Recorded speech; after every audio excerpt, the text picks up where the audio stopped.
असा कपाटात ठेवून चालत नाही म्हणले. त्याला जर ढेकणाचा स्पर्श झाला त्याचे 2 तुकडे होतात.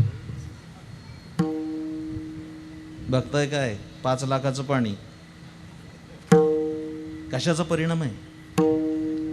संगतीचा परिणाम. मला हा तुकाराम महाराजांचा अभंग अभ्यासताना कायमच एक प्रश्न पडलाय. तुम्हाला सांगायला काय अडचण आहे? जर हिरा कठीण आहे त्याला 8 पायाचा खटमल नुसता चिटकला तर तो फुटून जातो. खटमल तरी काय बारीक करामती आहे काय? 5 लाखाच्या हिऱ्याचं पाणी केलं त्यांनी. प्रश्न असा माझ्या मनामध्ये की हिऱ्याला ढेकणाचा स्पर्श झाल्यानंतर खरोखरीच हिरा फुटत असेल काय? हा प्रश्न कायम माझ्या डोक्यात आहे. आता हिऱ्याला ढेकून लागल्यानंतर हिरा फुटतो हे केव्हा सिद्ध होईल? प्रयोगाच्या अंतीच होईल ना. आणि मंडळी तो प्रयोग मी करणार आहे. ढेकून पुष्कळ आहेत, कोणी हिरा देतोय का पाहतोय? एखाद्याने हिरा दिला तर तो प्रयोग करणार आहे मी. आणि कोण आपलं लाखो रुपयाचं नुकसान करून गेल महाराजा? आपण ज्ञानोबा तुकोबाचे सारे अनुयायी असल्यामुळं, त्यांच्या वचनावर विश्वास असल्यामुळे कोणती तरी रासायनिक प्रक्रिया घडत असली पाहिजे. ज्यांना अणुरेणूचं ज्ञान आहे त्या तुकारामांना माहीत होतं की तो हिरा फुटतो. मग त्याचंही काही पडलेलं नाही फारसं. तो तर दृष्टांतासाठी आलाय. इकडे लक्ष द्या. तो तर दृष्टांत करता आलाय. माझं तर मत त्याहीपेक्षा आहे. तुकाराम महाराज जे सांगायचं आहे या सगळ्या तरुणाईला अनुलक्षून सांगतोय. तो हिरा 5 लाखाचा असेल, फुटला तर फुटू दे, काय विशेष आहे? दुसरा घेशील, 5 नाही 10 लाखाचा घेशील. आमच्या मुंबईच्या झवेरी बाजारात दररोज कोट्यावधीचे हिरे विकले जातात आणि खरेदी केले जातात. कुठं पैशाला मूल्य आहे? पण असं घडू नये कोणाचं. एखाद्याचा हात यंत्रात गेला आणि तुटला. यंत्रात गेल्यावर कोट्यावधी रुपये दिले तरी तसला हात परत मिळत नाही. फायबरचा देतात सदरा घालाय पुरता. हे जाऊ द्या. वैरण तोडताना एखाद्याची जर करांगुळी तुटली तर तसली करांगुळी जगाच्या पाठीवर कोट्यावधी रुपये दिले तरी मिळत नाही. करांगुळी सुद्धा जाऊ द्या. त्या करांगुळीचं नुसतं नख गेलं तर तसलं नख जगाच्या बाजारपेठेत परत कधी मिळत नाही. असला मौल्यवान हा हिरा ज्याचं मूल्य होणार नाही. देवाने असला तुला मौल्यवान हिरा दिला आणि असला हिरा ज्यावेळेस संध्याकाळी 6 नंतर पाऊले चालती, पंढरीची नाही म्हणालो मी अजून, दुकानाची वाट. हा हिरा जर ढेकणाच्या संगतीमध्ये जर गेला ना आणि फुटला तर पुन्हा आयुष्यात किती किंमत दिली तरी मिळणार नाही महाराज. तमाम सगळ्या वारकऱ्याच्या साक्षीनं सांगतो ही गोष्ट. पृथ्वी मोलाची संपत्ती खर्ची केली तरी परत मिळणार नाही. तमाम सगळ्या तुम्हा वैष्णवजनांना माझं एकच सांगणं आहे, अरे त्या व्यापाऱ्याने एक 5 लाखाचा हिरा जतन करण्यासाठी किती तरतूद केली. तळघर काय, तिजोरी काय, डब्या काय, फडकी काय. मला सगळ्यांना माझं सांगणं आहे, हा अनमोल हिरा नरदेहाचा जर जतन करायचा असेल ढेकणांच्या सानिध्यातून आणि तो अखंडपणानं त्याच्या तेजानं तळपत राहायचा असं वाटत असेल तर या हिऱ्यावर तुळशीची माळच ठेवली पाहिजे, तरच हा हिरा चांगला राहील. अन्यथा नाही तर हे संगतीचे दूरगामी परिणाम आहेत. हे जाणून तुकाराम महाराज म्हणाले, संत समागम एखादिये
ऐकून म्हटलं पाहिजे. या सांप्रदायिक फडावरच्या चाली आहेत, त्या म्हणण्यासाठी काही काळ ज्ञानोबाच्या सोहळ्यात चालावंच लागतं. सध्या कीर्तनातल्या फडावरच्या चाली गेल्यात आणि गडावरच्या येऊ घातल्यात गार डोंगराच्या हवेपासून. अजून सुदैव आहे की शांताबाई आली नाही. माझ्या प्रिय श्रोत्यानो, वारकरी कीर्तनाच्या चाली सुद्धा सात्विक स्पंदनं निर्माण करणाऱ्या असल्या पाहिजे, शृंगार रसाच्या असल्या नाही पाहिजे. ही वाद्य काय सांगतायत आम्हाला? बाधक विचार सांगितला, आता साधक सांगतो. पूर्वी हे तर मोठं शहर आहे, अशा जातवार आळ्या असायच्या जुन्या खेड्यापाड्यात. ब्राह्मणांची घरं असतील ती ब्राह्मण आळी, सुताराची घरं असतील सुताराळी, वडाऱ्याची असतील वडाराळी. तशी कुंभाराची आळी होती, कुंभाराची घरं होती सगळी.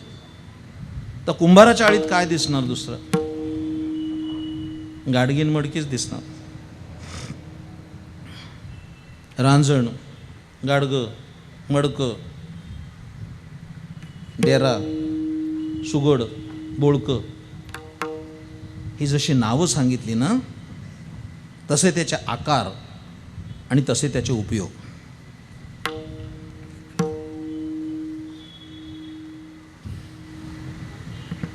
जुन्या लोकांना विचारा, म्हणून मडक्याचे वापर फार होते पूर्वी, होय की नाही?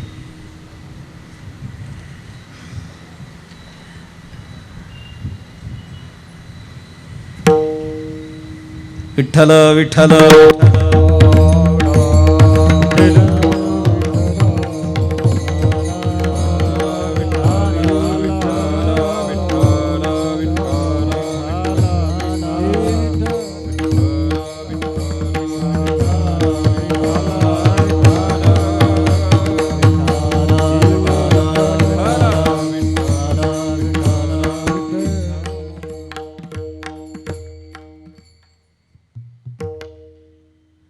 जुन्या लोकांना माहीत असेल, पूर्वी भात सुद्धा मडक्यात करत असत, होय की नाही? दूधही मडक्यात तापवत असत. मी लहानपणी प्यालोय ते. आहा, त्याची काय खरपूस चव असायची मडक्यात तापवलेल्या दुधाची. रुपयाच्या आकाराची जाडीची साय असायची, त्याच्यावर अशी बाजूला करायची, ते मडकं तोंडाला लावायचं. काय लज्जत होती त्या दुधाची. मडक्याच्या दुधाची काय चव असते हे नवीन मडक्यांना नाही कळणार.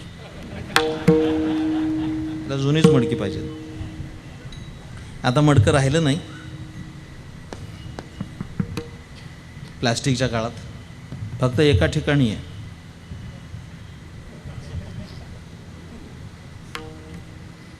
तिथे सुद्धा पर्याय आला तर तेही तिथून जाईल.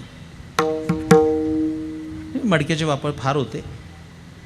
तेव्हा त्या कुंभाराच्या आळीतून एक साधू चालला होता, महात्मा, भटकंती करत. ते का कुंभाराच्या दारात तो उभा राहिला. त्या कुंभाराच्या दारात एक अशी देवळी होती घराला, आणि एक मडकं ठेवलं होतं तिथं. त्या साधूचं लक्ष गेलं त्या मडक्याकडं. ते मडकं पाहिलं तर ते मडकं असं होतं की त्याला छिद्र पडलं होतं, खाली भोग पडलं होतं, बाद होतं, की काही उपयोगाचं नव्हतं. दूध ठेवायच्या उपयोगाचं नाही, तूप ठेवायचं नाही, पाणी प्यायचं नाही.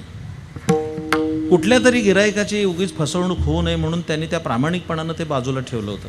ते त्या साधूनं पाहिलं, बाद मडकं, काही कामाचं नाही, कामातून गेलेलं. हे साधूच्या लक्षात आलं. आणि तो महात्मा तिथं गेला आणि त्याला सांगितलं, त्या कुंभार दादाला तेवढं मडकं देता का? चांगला होता कुंभार तो. कुंभाराने सांगितलं, महाराज ते फुटलं आहे हो मडकं, पण पाहिजे असेल तर चांगलं देतो. नाही नाही नको म्हणले, चांगलं नको, तेच द्या. महात्माही हटवादी होता. ते कुंभारदादा म्हणले, अहो एक तर ज्ञानोबाला आम्ही खापर दिलं नाही, त्याचं खापर अजून आमच्या जातीवर फोडतायत. त्या जातीने खापर नाही दिलं, आता हे फुटकं मडकं तुम्हाला दिलं तर लोक काय म्हणतील? चांगलं घेऊन जा. तर साधू म्हणाला, तेच पाहिजे. शेवटी त्याच्या हट्टापोटी त्या कुंभारानं ते मडकं दिलं, आणि त्या साधून ते मडकं उचललं गावाच्या बाहेर गेला. गावाच्या बाहेर जे स्मशान होतं त्या स्मशानात महादेवाचं मंदिर होतं. बहुतांशी मी चांदा ते बांदा सगळं फिरलोय, महाराष्ट्र फिरलोय, असे तो हिमाचल फिरलोय. मी पाहत आलोय की महादेवाची बहुतांशी मंदिरं ही स्मशानातच आहे. काशीसुद्धा महास्मशान आहे, त्र्यंबकेश्वर महास्मशान आहे, स्मशानातच तो राहिला आहे.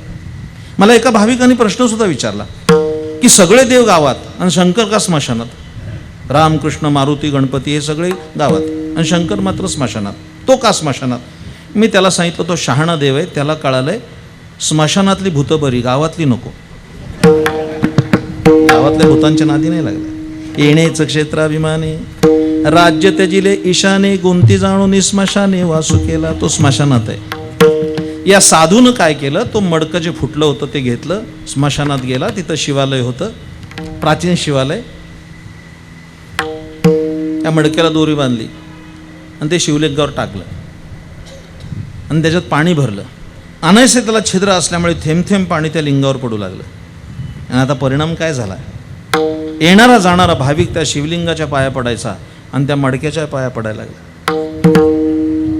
कशाचा परिणाम आहे सांगू? बाद मडकं होतं, पण एका महापुरुषाचा हात लागला तर ते बाद मडकं सुद्धा अभिषेक पात्र झालंय. लक्षात ठेवा.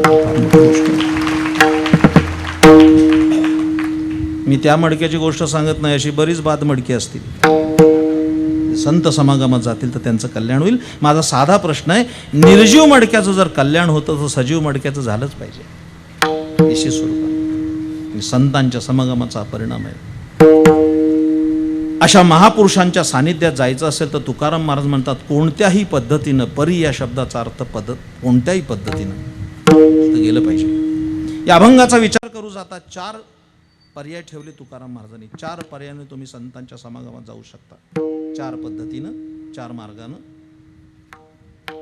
त्यातला पहिला मार्ग तुकाराम महाराज सांगितलाय, व्हावे त्याचे द्वारी श्वान याती, व्हावे त्याचे द्वारी श्वान याती, व्हावे त्याचे द्वारी श्वान याती, व्हावे त्याचे द्वारी. संत समागम एखादे परी, संत समागम एखादे परी, संत समागम एखादे परी, संत समागम एखादे परी, संत समागम एखादे परी, व्हावे त्याचे द्वारी श्वान याती, व्हावे त्याचे द्वारी श्वान याती. संत समागम एखादे परी, व्हावे त्याचे द्वारी श्वान याती, व्हावे त्याचे द्वारी श्वान याती.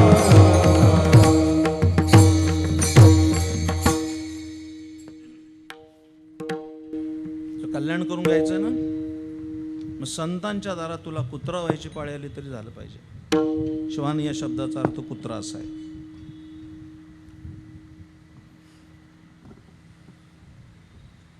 वाच्यार्थानं घेतला तरी चालेल. मर्चडीज कारमध्ये फिरणारा कुत्रा नाही, ती गाडीतनं डोकावणारी कुत्री असतात. झालास तू संतांच्या घरी कुत्रा हो. खरं सांगू, काही हरकत नाही वाच्यार्थानं घ्यायला. त्यांच्या सानिध्यात असणाऱ्या रेड्याचं जर कल्याण झालं तर कुत्र्याचं का होणार नाही? साधकणी ते संत चरित्राचा आढावा घेताना रेडा संत झाला. ज्ञानेश्वर महाराजांच्या चरित्राचा अभ्यास करा आपण. निर्बुद्ध असणारा प्राणी तो रेडा, तो वेद बोलला. मी अनेकदा सांगितलंय, ज्ञानेश्वर महाराजांनी रेड्याच्या डोक्यावर हात ठेवला, रेडा वेद बोलला, याचं आम्हाला कधीच नवल वाटलं नाही. एखादा पत्रकार असेल तर सकाळी छापायला हरकत नाही, पण सगळं ऐकल्यानंतर नाही तर सकाळीच गोंधळ होईल. ज्ञानेश्वर महाराजांनी रेड्याच्या डोक्यावर हात ठेवला, रेडा वेद बोलला, नवल नाही. नसता बोलला तर नवल. काही कळतंय? ज्ञानेश्वर महाराजांसारख्या महापुरुषाचा हात डोक्यावर आणि शक्तिपात झाला आणि तो रेडा बोलला नाही. नसता बोलला तर नवल झालं असतं. खरी नवलाई पुढे आहे. ती घटना इथं पैठणात संपली. ज्ञानेश्वर महाराज ती घटना घडल्यानंतर आळंदीच्या दिशेने निघाले. तो चतुष्पाद असणारा रेडा ज्ञानेश्वर महाराजांच्या मागोमाग निघाला. याचं मला आश्चर्य वाटतंय की 700 वर्षापूर्वी त्या रेड्याला कळलं संताच्या मागे जावं. अजून माणसानं कळत नाही हे नवल आहे. त्याचा कधीतरी तो विचार केला. तो चतुष्पाद रेडा त्यांच्या मागे गेला. मग रेड्याचं कल्याण होते, त्या कुत्र्याचं का होणार नाही? आणि तसा लाक्षणिक अर्थ केला.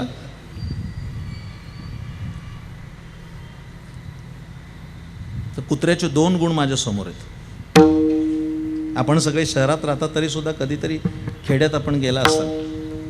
कुत्र्याचे 2 गुण आहेत. त्या गुणाने राहिलं पाहिजे साधू संतांच्या घरी गेल्यानंतर. एक, कुत्र्याचा सर्वात मोठा गुण आहे, कुत्रा प्रामाणिक आहे. याच्या एवढा प्रामाणिक कुणी नाही अजून. माणसापेक्षा थोडा प्रामाणिकपणा शिल्लक असेल तर तो कुत्र्याकडेच आहे. तो ज्याची भाकरी खाईल त्याचीच चाकरी करेल. तसं संतांचं तुम्ही प्रामाणिक दास झालं पाहिजे. तनु मनु जीवे चरणासी लागावे आणि अगरवता करावे दास्य सकळ. मग अपेक्षित जे आपुले ते सांगता ती पुशले. जेणे अंतकरण बोधिले संकल्पानये.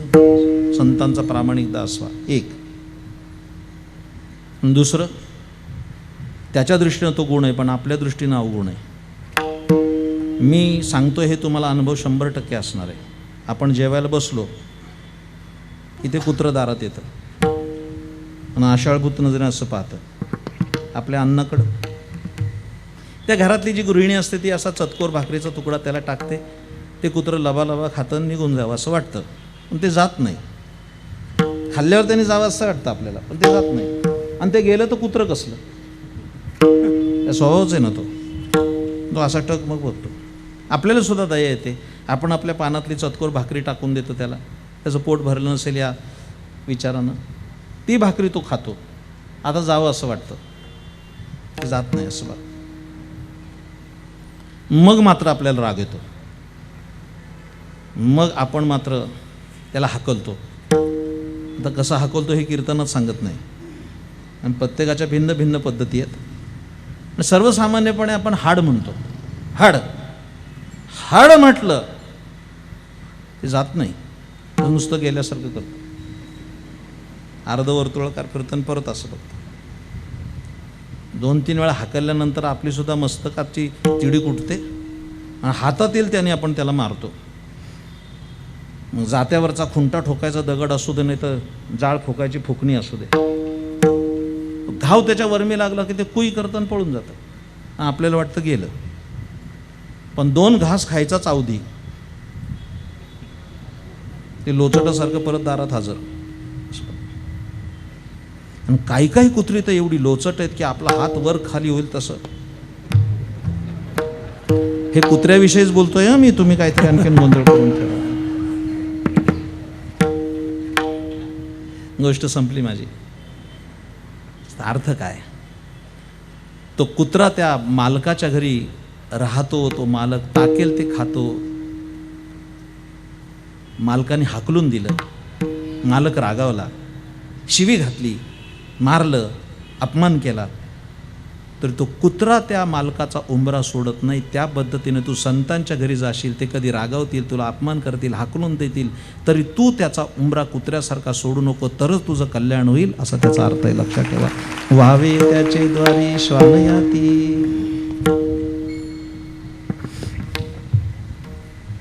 एक पर्याय झाला. जो कल्याण साध्य करायचं असेल तर तुला सांगतो, टाक. कामारी बटीक सेवेचा सेवक दिनपणे रंग तेथे भले. दिनपणे रंग तेथे भले. दिनपणे रंग तेथे भले. कामारी बटीक सेवेचा सेवक दिनपणे रंग तेथे भले.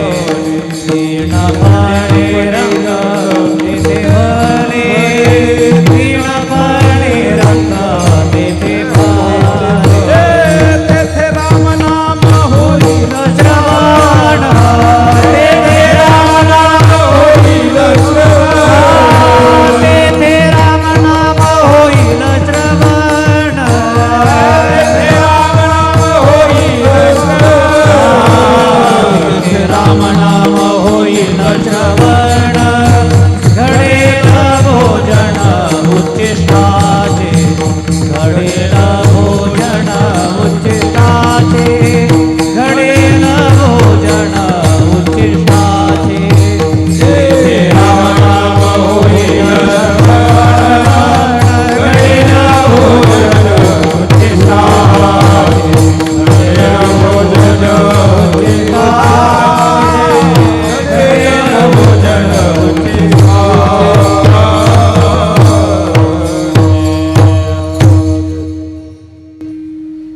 तिसऱ्या चरणामध्ये 3 पर्याय ठेवलेत तुकाराम महाराजांनी. संतांच्या समागमात जाण्यासाठी एक तर तुला कुत्रा झालं पाहिजे, न तर तुला दासी झालं पाहिजे कामारी, नाही तर दास झालं पाहिजे, आणि हेही जमत नसेल तर त्यांच्या दारात भिक्षा मागितली पाहिजे, रंक झालं पाहिजे.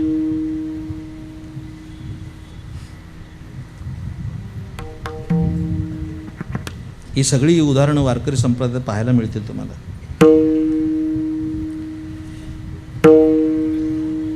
दळिता कांडिता, दळिता कांडिता, दळिता कांडिता, दळिता कांडिता, दळिता कांडिता, दळिता कांडिता, दळिता कांडिता, दळिता कांडिता. हे अर्ध चरण त्या महान स्त्री संताचा ओळख करून द्यायला पुरेसं आहे. आईबाप गेल्यानंतर संत श्रेष्ठ नामदेवरायला ही मुलगी पांडुरंगाच्या रावळासमोर सापडली. सन्मानानं तिला घेऊन आले, तिच्यावर चांगले संस्कार केले. त्या घरात ती मुलगी वाढली, संस्कारित झाली, भगवत भजन केलं.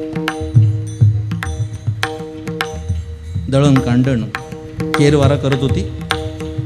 संतांच्या घरची आंधणी दासी झाली आणि गौरवानं सांगितलं की मी नामयाची दासी आहे. गौरवानं सांगितलं. तिचा अधिकार किती मोठा हे स्वयं तिनेच सांगितलंय तिच्या एका अभंगामध्ये. जनी डोईने गांजली, विठाबाई धाविन्नली. एकदा जनाबाईच्या डोक्यात उवा झाल्या, होऊ नयेत कोणाच्या डोक्यात, तिच्या डोक्यात उवा झाल्या. विठाबाई धाविन्नली, देव हाते बुचडा सोडी, उवा मारितसे तातडी. माझ्या जनीला नाही कोणी म्हणून देव घाली पाणी. हाती घेऊन या लोणी, डोई चोळी चक्रपाणी. काकड्याला देवाला लोणी दिलं होतं, ते खाल्लं नाही त्यांनी. पितांबराच्या ओच्यात बांधून घेऊन आला आणि जनाबाईच्या डोक्याला ती लावलं, त्या डोक्यातले उवा झाल्यात म्हणून. हाती घेऊन या लोणी, डोई चोळी चक्रपाणी. जनी सांगे सर्व लोका, न्हाऊ घाली माझा सखा. योग्यता कशामुळे आली? नुसती मोलकरीण संत झाली नाही, कोणाच्या घरात तिने काम केलं हे महत्वाचं आहे. नाही तर औरंगाबादेतल्या सगळ्या मोलकरणी संत होतील. भजन केलं. दळिता कांडिता, दळिता कांडिता, दळिता कांडिता, दळिता कांडिता. 14 माणसं होती घरात, पण तेवढं दळण कांडण जनाबाई करत होती आणि देवाला आळवत होती. येई वो कान्हाई मी दळीन एकली, येई वो कान्हाई मी दळीन एकली. ये वो कान्हाई मी दळीन एकली, ये वो कान्हाई मी दळीन एकली. एकली दळिता शिणले हात लावी वहिली, एकली दळिता शिणले हात लावी वहिली. येई वो कान्हाई मी दळीन एकली, येई वो कान्हाई मी दळीन एकली.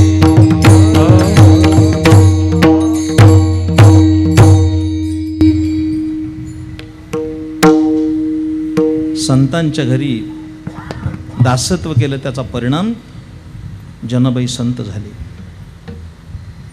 नाही तर दास हो. प्रसिद्ध इतिहास आहे संत एकनाथ महाराजांचा. पुरणपोळी खायला मिळते म्हणून गावबा त्यांच्या घरी राहिला होता.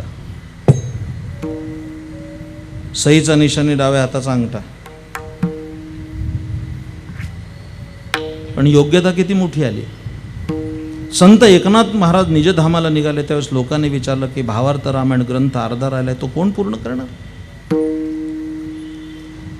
गावाकडे नेत्रकटाक्ष टाकत आपल्या कृपादृष्टीनं त्यानं पाहिलं आणि सांगितलं, हा गावबा लिहिल ना. काय रे गावबा, लिहिशील ना रामायण? तर गावबा हसून म्हणाला, तुम्ही हात ठेवला तर रेडा बोलला, मी तर माणूस आहे, मला काय अडचण नाही, तुमची कृपा जर झाली तर. राहिलेलं भावार्थ रामायण गावबाने लिहिलं. आज सुद्धा नाथ महाराजांची ओवी कोणती आणि गावबाची कोणती हे अभ्यासकांना कळत नाही. कशामुळे साध्य झालं? केवळ संतांच्या संगतीनं. या कीर्तनाचा शेवट मी खूप चांगला करणार आहे आणि ते आत्ता नाही सांगणार, बरोबर 10 वाजता सांगणार आहे. हे नाही करता आलं तर तुला भिक्षा मागितली पाहिजे संतांच्या घरी, तरी कल्याण होईल. तुकारामांचं चरित्र वाचा. देहूच्या सन्निध्यात आंगडशा फकीर राहत होता. मांत्रिक तांत्रिक होता. एका विहिरीवर त्याने मंत्र टाकले होते की या विहिरीमध्ये मीच स्नान करील, दुसरा स्नान केले तर त्याच्या अंगाचा दाह होईल. रामेश्वर भट्ट वाघोलीकर तुकाराम महाराजांना गाथा बुडवण्याचा आदेश देऊन येताना संध्येची वेळ झाली म्हणून त्या 12वेत स्नान केलं. या अंगाचा दाह झाला. परत तुकाराम महाराजांकडे गेले. तुकाराम महाराजांनी एकच अभंग त्यांना दिला. त्या अभंगाच्या पठण्यानं त्यांचा दाह शांत झाला. चित्त शुद्ध तरी शत्रुमित्र होती, व्याघ्रहीन खाती सर्पतया. ही घटना अनगडशाच्या लक्षात आली. पण त्याचा असा समज झाला की आपल्यापेक्षा मोठा मांत्रिक देऊत आहे. ते बघायला आले. फकीरच होता तो. हातामध्ये जो कटोरा असतो त्या कटोऱ्यावर मंत्र टाकले. त्या विद्येचा अभिमानी असल्यामुळं तुकाराम महाराजांचं घर ओळखायचं कसं म्हणून त्याच्यावर मंत्र टाकल्यानं सांगितलं, फक्त तुकाराम महाराजाची घरी हा कटोरा भरेल. आणि प्रत्येक दारात भिक्षा मागायला लागला तो फकीर. माई अल्लाह का कटोरा भर देना, मौला का कटोरा भर देना. त्या बायका यायच्या आणि त्याच्यामध्ये काही धान्य टाकायच्या, पण तो कटोरा भरला नाही.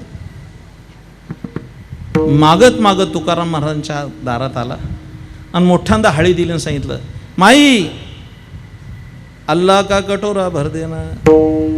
तुकाराम महाराजांची मुलगी बगबगीने घरी आली.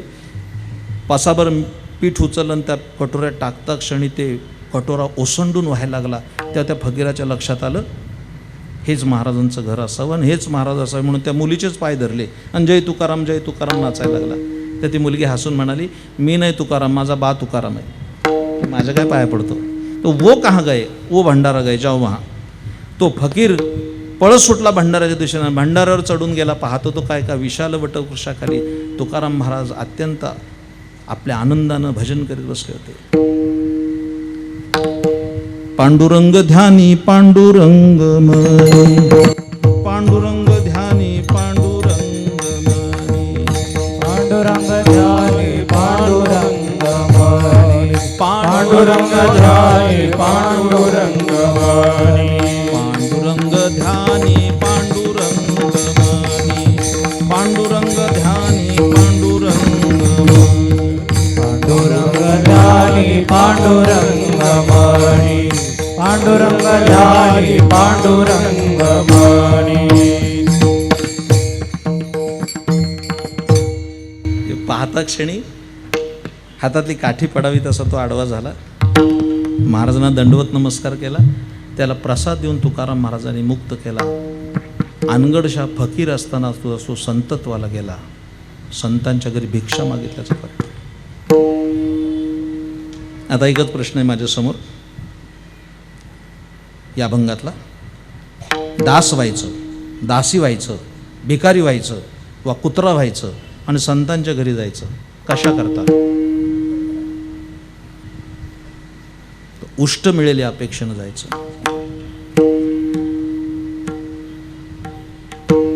बरं नाही वाटत.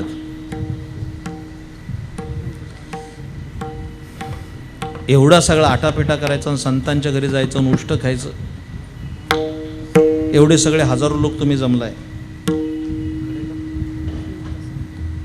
आपल्या धर्मामध्ये उष्ट खाणं पाप आहे. आता संत भोजन पंक्ती चालू होतील. एकेका पत्रावळीवर 5-5 का 3-3 का 2-2? नाही, एका पत्रावर एकच. आमच्याकडे उष्ट खाणं पाप आहे. धर्मशास्त्रानं सांगितलं उष्ट खाऊ नये. आरोग्यशास्त्र सांगतं की उष्ट खाणं पाप आहे, उष्ट खाऊ नये. उष्ट खाणं पाप आहे. हां, उष्टी पिली तर चालते. वारकऱ्याला नाही कळणार, ती सोसायटी वेगळीच आहे. विनोदाचा भाग सोडून द्या. मग उष्ट खाणं पाप आहे, तर संतांच्या घरी जाऊन उष्ट खायचं याचा काय अर्थ लावणार होता? पण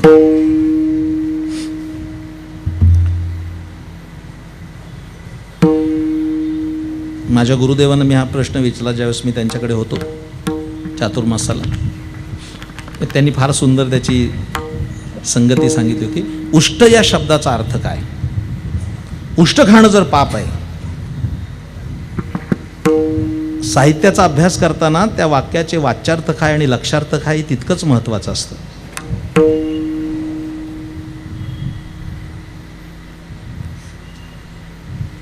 महाराजांच्या समोर काय सांगणार आहे? ते तर आमचे मायबाप आहेत. मन बालक बोबडा बोली का वाकुडा विचुका पाऊली, ते चोज करो निमाऊली रिझे जेवी.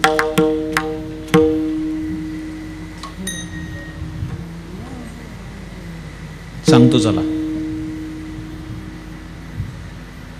आईच्या पुढं फार आपली विद्वत्ता पाजळायचा प्रयत्न करायचा नाही, तिच्या खुशीमध्ये शिरायचा आणि आनंदानं बागडायचं, एवढंच या कीर्तनाचा अर्थ आहे. म्हणजे माझंच नाही, वारकरी संप्रदायाचे सारे कीर्तनकार प्रवचनकार जे असतील ते परमपूज्य महाराजांच्या चरणी एवढी श्रद्धा ठेवून आहेत. आम्हा सर्व सांप्रदायिक प्रबोधनकारांना संत सकाराम महाराजांचा मठ हे आम्हाला आमचं माहेर वाटतं, एवढी आपुलकी ती मोठी आहे.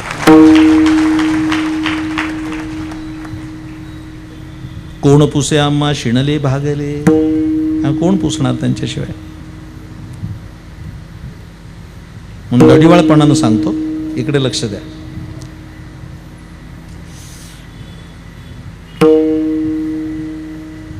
गंमत म्हणून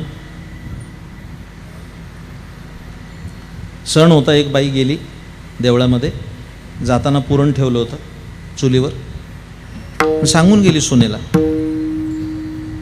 मी देवळातून जाऊन येते, तेवढं पुरण वाट. नवीन नांदायला आली सून, तिने ते उचललं, मग गावातल्या प्रत्येक घरात वाटून आली. असे अर्थ नाही करायचे त्याचे. ती सासूबाई घरी आली, म्हणली यातलं पुरण काय केलं का? तुम्ही नाही काय म्हणाल्या पुरण वाट? एक घर सोडलं नाही, सगळ्या गावात घेऊन आले. असे अर्थ नाही करायचे त्याचे. न तर असं घडावं की पूर्वी नळ नव्हते, नदीला पाण्याला जायचं. एक बाई पाण्याला निघाली घागर घेऊन, चुलीवर दूध ठेवलं होतं, त्या मुलीला सांगितलं यमे मी पाण्याला जातीये, मांजर येईल दूध पिईल, तू बघत बस. पुढं सांगितलंच पाहिजे सगळं. ती पाण्याला गेली, मांजर आली, दूध पिऊ लागली आणि यमी बघत बसली. आई आली, म्हणली अगं यमे मांजर दूध पिलं ना, मग तू नाही का म्हणाली मांजरी दूध पिल, तू बघत बस. मी बघत होते. असे नाही अर्थ काढायचे त्याचे. उष्ट या शब्दाचा अर्थ काय? खूप मोठा आहे. उष्ट या शब्दाचा अर्थ ताट वाढलेलं आहे, त्याच्यामध्ये मीठ, लिंबू, चटणी, कोशिंबीर, भाजी, पोळी, वरण भात, मासुंदी असे पदार्थ अगदी श्री बालाजीचा बेत ठेवल्यासारखे आहेत. त्याला उष्ट कोणी म्हणत नाही.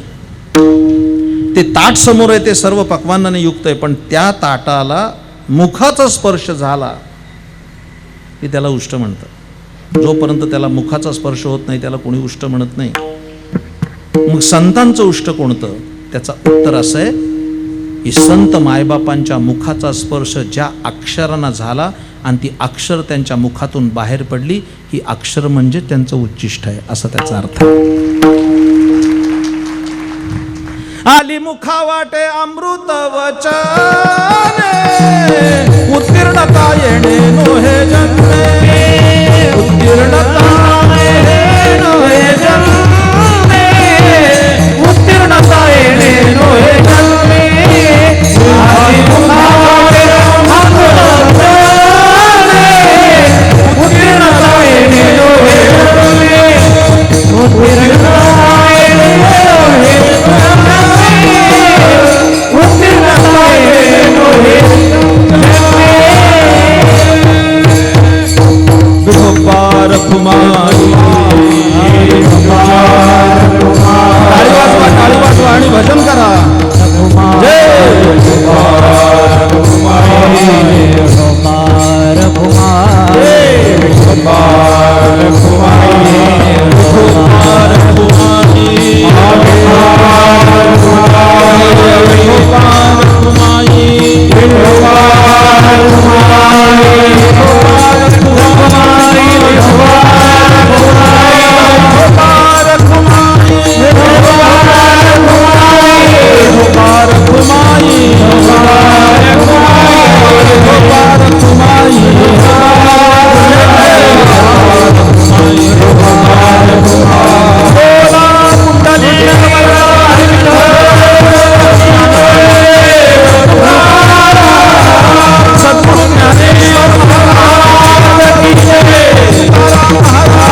संत समागम एखादे परी व्हावे त्याचे द्वारी श्वान याती, तेथे रामनाम होईल श्रवण, घडेल भोजन उच्चिष्टाचे.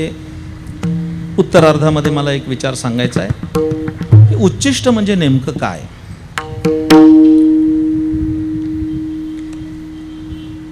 वारकरी संप्रदायाची संत परंपरा खूप उज्ज्वल आहे, संत प्रभावळ खूप मोठी आहे.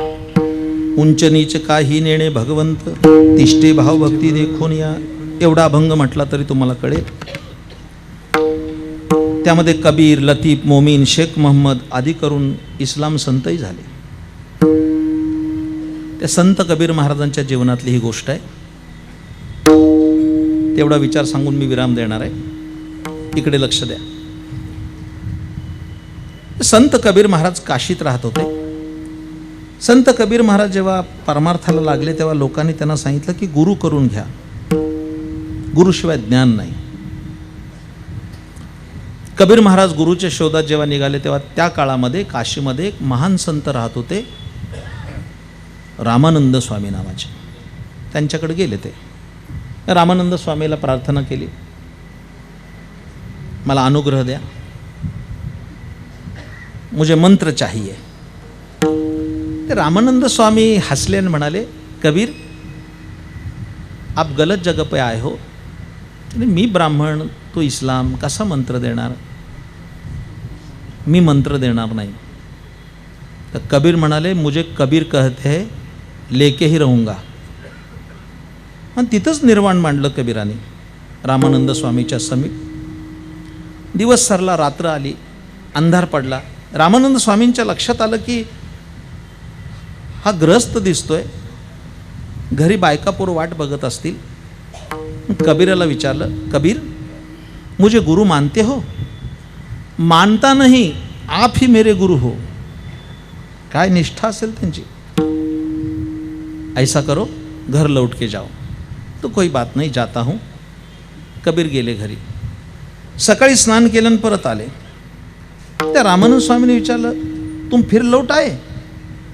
तो कबीर म्हणाले, आया नहीं, जब तक मंत्र नहीं पाता रोज आऊंगा. असे 1-2 दिवस, आठवडा नाही महाराजा, 6 महिने गेले. कबीरांना रामानंद स्वामींनी मंत्र नाही दिला.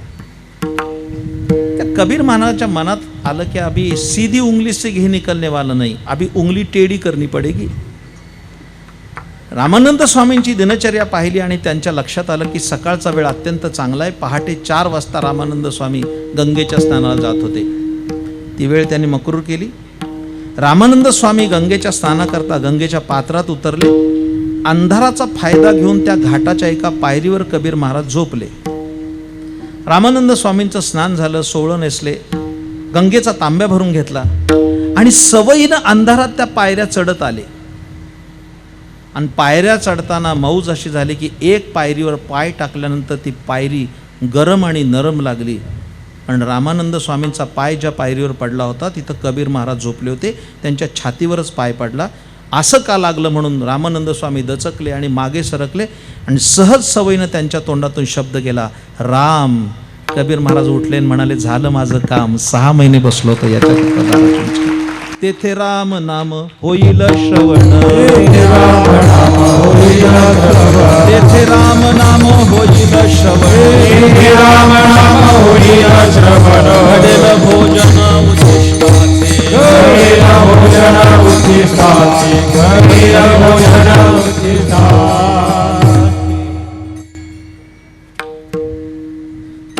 याकरता संत समागम आपण सेवन केला पाहिजे. समारोप करतो. आपण सर्व लोक धर्मानुरागी ग्रंथराज दासबोधाचं आपण पारायण करीत आहात. एक अत्यानंदाची गोष्ट आहे.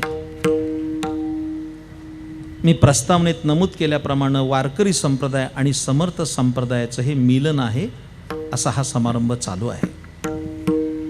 खरं तर अंतःकरणामध्ये एक उदात्त भावना ही आहे की हा अत्यंत चांगला प्रयोग सर्व सांप्रदायिकांना अनुकरणीय अशा स्वरूपाचा परमश्रद्धेय पूज्य महाराजांनी अशा स्वरूपाचा उत्सव केला. मला संस्मरण नक्कीच आहे वैकुंठवासी समर्थ भक्त सुनीलजी यांचं, की ज्यांना माझे सुहृद आणि वारकरी संप्रदायाचे एक साक्षीपी तत्वचिंतक असे श्री गुरु चैतन्य महाराज, आमचा त्यांना खूप अभिमान होता. समन्वय करणारं असं एक व्यक्तिमत्व हरपलं. समर्थ संप्रदायाचे खूप मोठं व्यक्तिमत्व गेलं की ज्याने अत्यंत चांगल्या पद्धतीनं प्रबोधन आणि लिखाण केलं. त्यांची आठवण मला येता क्षणी झाली त्यांची प्रतिमा पाहिल्यानंतर. आज असं वाटू लागलं की महाराष्ट्राच्या नवे संपूर्ण भारताच्या सर्व राज्यामधले वेगवेगळे पंथ जे आहेत, जे भक्तिपंथ आहेत, की जे केवळ त्या पंथाभिमानी, त्या पंथाचा अभिनिवेश बाळगणारे, त्यांनी हा अभिनिवेश सोडून जर सर्व पंथ एकत्र झाले तर उद्या हिंदू धर्माचा अभ्युदय खूप मोठा असेल. सर्वांनी एकत्रित येऊन ही काळाची गरज आहे. मग तो वारकरी संप्रदाय असेल, मग तो कदाचित समर्थ संप्रदाय असेल, वा तो कदाचित अन्य कोणताही पंथ असेल. हा समारंभ त्याचा एक वस्तुपाठ ठरावा अशा स्वरूपाचा हा समारंभ चालू आहे. दासबोध आम्हाला शिकवतोय की त्याचा परमार्थ आणि प्रपंच दोन्ही चांगला झाला पाहिजे. सुनीलजींना फार कौतुक वाटायच्या ज्यावेळेस मी दासबोधावर अनेक प्रवचनं केली वारकरी असताना. स्वयं महाराजांनी आता सांगितलं की गडावर त्यांनी समर्थांचे अभंग घेऊन कीर्तनं केली. हे झालं गरजेचं आहे. फार थोड्या लोकांना माहिती की संत श्रेष्ठ ज्ञानेश्वर महाराजांची आरती समर्थांनी केली, अशी सुंदर आरती सुनीलजीने त्याचं विवरण केलंय. ज्ञानेश्वर महाराजांची आरती समर्थांनी केली, लक्षात ठेवा. आणि समर्थ आमच्या समीप कसं आहेत की जेव्हा बाळबोध आम्हाला लेखणी नव्हती, आम्हाला काही कळत नव्हतं, शाळेचा श्री गणेशासुद्धा झाला नव्हता, तेव्हा भाद्रपदाच्या चतुर्थीला आम्ही गणपती पुढे उभारून सुख करता दुःख हरता आरती म्हणली. ही समर्थाची आमच्यामध्ये झालेली पहिली प्रेरणा आहे, लक्षात ठेवा. त्यांनीच ती आरती तयार केली समर्थांनी. हे बाळकडू आम्हाला समर्थांनी पाजलं. दासबोधाचं आपण सर्व पारायण करत आहात. समर्थाने आपल्याला खूप चांगलं शिकवलंय. आधी प्रपंच करावा नेटका, मग घ्यावे परमार्थ विवेका, येथे आळस करू नका विवेकी हो. प्रपंच आणि परमार्थ या दोन्ही चांगल्या गोष्टी व्हायच्या असतील तर तुम्ही दासबोध वाचलाच पाहिजे. 3 गोष्टी माझ्या समोर आहेत दासबोधातल्या, फार चांगल्या आहेत. तेवढं सांगून मी समारोप करणार आहे. फारच सुंदर समर्थ सांगतात, फारच सुंदर सांगतात. नुसताच प्रपंच केला तर काय होईल, नुसताच परमार्थ केला तर काय होईल, आणि प्रपंच परमार्थ संपादन केला तर काय होईल. फार सुंदर सुंदर अशी चिंतन मांडली त्यांनी.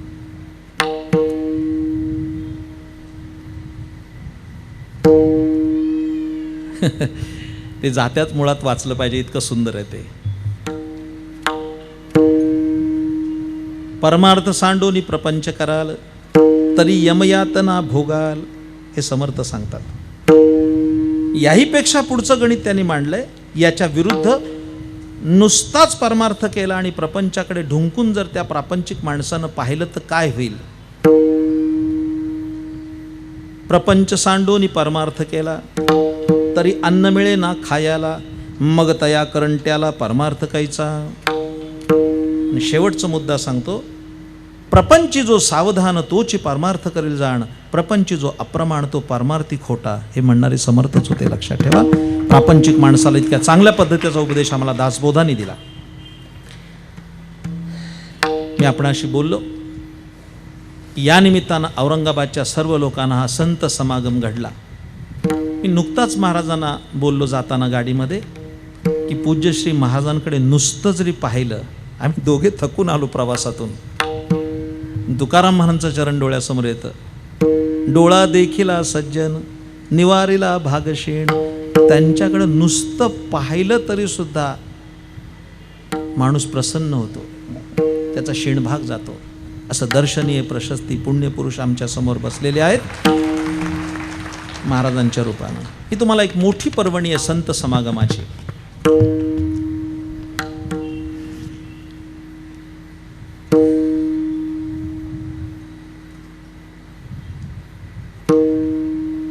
छोटीशी गोष्ट सांगतो, समारोप करतो. मी आता या 8 दिवसात मी दुसऱ्यांदा आलो औरंगाबादेत. आमचे आदरणीय माननीय PU कुलकर्णी सर यांनी खूप मोठ्या प्रमाणात परमश्रद्धेय महाराजांची भागवत कथा केली आणि भागवत रसामध्ये सारे औरंगाबादचे भाविक न्हावून निघाले. ही खूप आनंदाची गोष्ट होती. त्यानंतर हा होणारा मोठा उत्सव दासबोधाचा ही एक पर्वणीच आहे. ही गोष्ट माझ्यासमोर अशी आहे,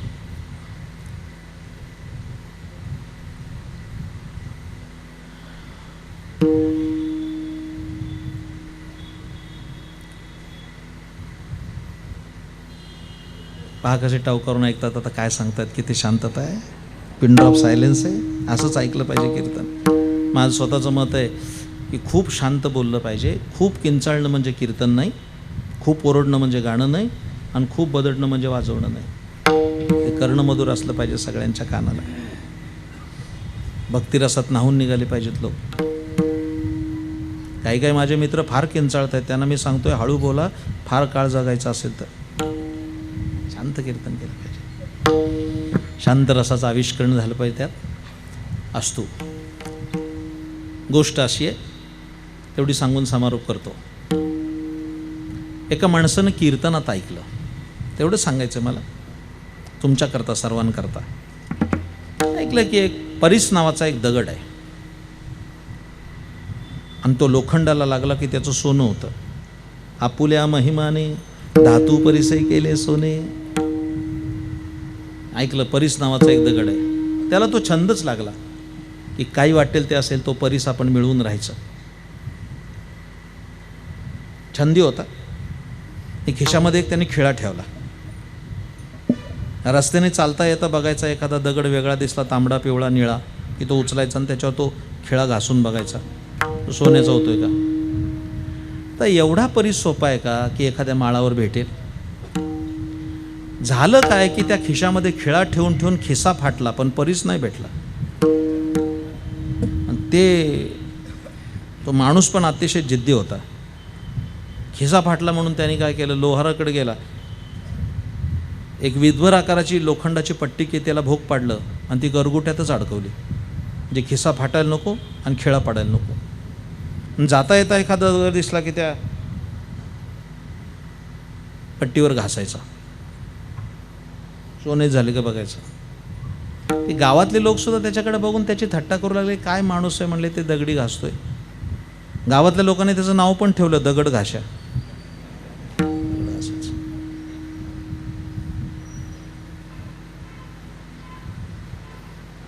लोकनिंदेकडे त्यांनी लक्ष दिलं नाही. त्याचा कार्यक्रम चालूच होता. 1, 2 नाही, 5 नाही, 10 वर्ष अशी गेली. आणि एक दिवस असा उजाडला की तो बाथरूममधनं आंघोळ करून बाहेर येत होता अंगपुशीत. तेव्हा त्याची बायको पोळ्या करत होती. तिचं लक्ष गेलं आणि ती जवळपास किंचाळलीच. अहो अहो बघा काय, म्हणजे पट्टी सोन्याची झाली. हां, खाली बघितलं तर पट्टी सोन्याची होती. उड्या मारायला लागला, पट्टी सोन्याची झाली, पट्टी सोन्याची झाली, पट्टी सोन्याची झाली. पण आनंद फार काळ टिकला नाही. दुसऱ्या क्षणाला खाली बसला, डोक्याला हात लावला. पट्टी सोन्याची झाली खरी, पण कोणत्या दगडानं. आत्तापर्यंत हजारो दगडी घासले आणि त्यामध्ये कोणता तरी दगड आला आणि पट्टी सोन्याची करून गेला. दृष्टांत संपला. तसं भेटेल त्या संताला नमस्कार करा. कोणता संत तुमच्या आयुष्याचं सोनं करून जाईल हे तुम्हाला सुद्धा कळणार नाही. हा संत समागमाचा सर्वात मोठा पर्याय आहे. आणि संत समागम एखादी परी व्हावे त्याचे द्वारी श्वानयाती. तेथे रामनाम होईल श्रवण, घडेल भोजन उच्चिष्टाचे. हरिभक्तीपरायण कृष्णा महाराज आरगडे, ज्यांनी वारकरी संप्रदायाचं खूप मोठं काम या परिभागात सुरू केलं आहे, त्यांनाही मी धन्यवाद देतो की त्यांच्या कामाला सलाम केला पाहिजे. हे सगळं मुलं घडवण्याचं काम खूप मोठं आहे त्यांचं. त्यांना दीर्घायुष्य प्राप्त हो. समारोप करताना एक गोष्ट सांगतो, वाईट खाऊ नका, वाईट पिऊ नका, परस्त्री पाप नजरेनं पाहू नका. दररोज आंघोळ करा, तुळशीला पाणी घाला, एकादशीला उपवास करा, जय जय रामकृष्ण हरी मंत्र म्हणा, आळंदी पंढरीची वारी करा आणि सुखानं संसार करा. आणि सगळं करण्यासाठी गळ्यामध्ये तुळशीची माळ घाला त्याच्यासारखा आनंद कोणताच नाही, लक्षात ठेवा. वैष्णव बना, भजन करा. तरुणाई करता माझं सांगणं असेल की 5 गोष्टी तुमच्याकडे असल्या पाहिजेत, ते कमवण्याचा प्रयास करा. 5 गोष्टी तुमच्याकडे पाहिजेत. 5 इकडे लक्ष द्या. या 5 गोष्टीने तुम्हाला तुमचं जीवन ऐहिक आणि पारलौकिकदृष्ट्या उजळून जाईल. 1. उत्तम प्रकृती. ही प्रकृती उत्तम पाहिजे. 2. पुरेशी संपत्ती. उत्तम प्रकृती. 2. पुरेशी संपत्ती. मी पुरेशी म्हणालो, अतिरिक्त नाही. अतिरिक्त संपत्ती असलेल्या नोटबंदी झाली. उत्तम प्रकृती. जास्त असतील गुलाबी नोटा, त्या उत्सवाला देऊन टाका. उत्तम प्रकृती. 2. पुरेशी संपत्ती. 3. मर्यादित संतती. 4. संताची संगती. आणि 5. ईश्वराची भक्ती. या 5 गोष्टी ज्याच्याकडे असतील तो दृष्टादृष्ट विजय होवा वेजी. ज्ञानेश्वर माऊली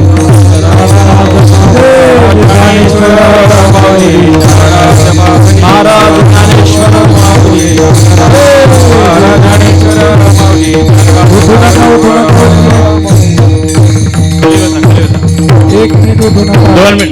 दोन मिनिट खाली बसा. केले धर्म कीर्तन हे सिद्धी गेले, येथे माझे जेवरले पायिकपण झालेली सेवा सद्गुरू सखाराम महाराज यांच्या चरणी समर्पित.